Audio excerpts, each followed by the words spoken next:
Rosa had folded other people's laundry for 9 years in a laundromat on a street that emptied out after dark. She was 38, widowed young, one son, grown now and 3 states away, calling less than she'd admit to anyone.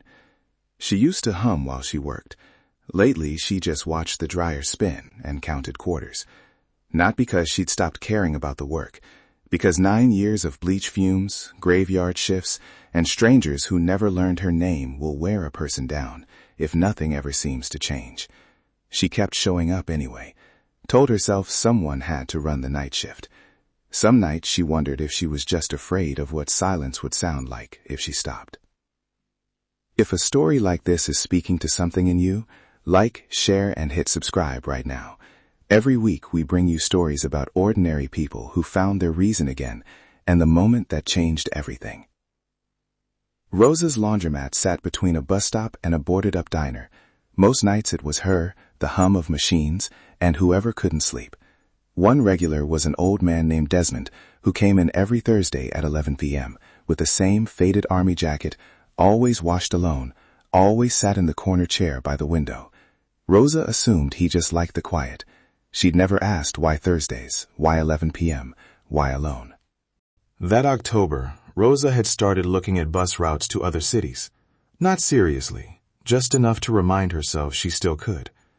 She'd stopped humming 3 months back, right around the time her son missed her birthday call.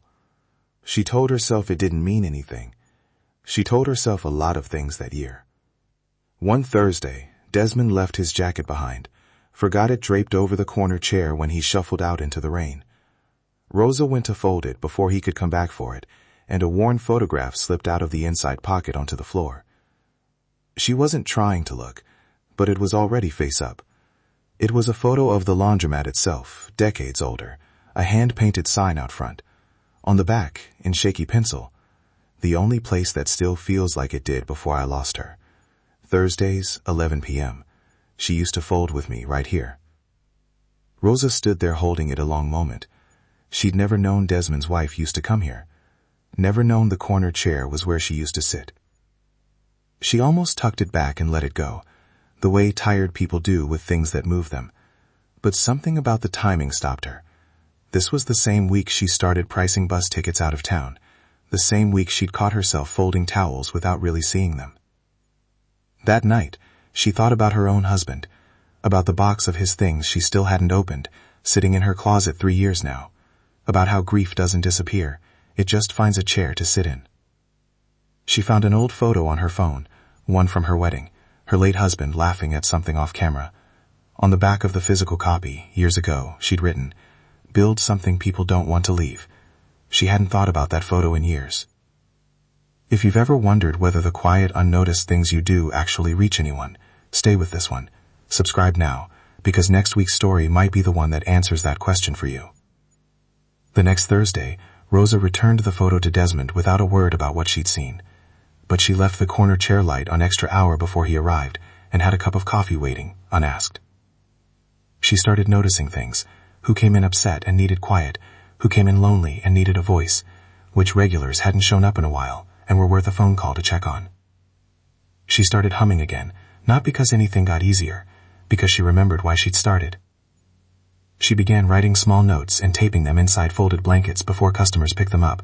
Nothing dramatic, just, "Hope today was kinder to you," or "Saw you smile today, don't lose that."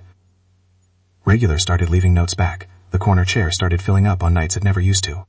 So here's your challenge. Think about someone whose day might be better simply because you showed up. Ask yourself, do they know it? And is there someone who needs to hear that from you today? Don't wait for a sign to tell you it matters. Some jobs never send one. Start today. If Ben's story reached you, subscribe. This is the channel for you. And if this reminded you of someone doing quiet, unnoticed work that actually matters, send it to them today.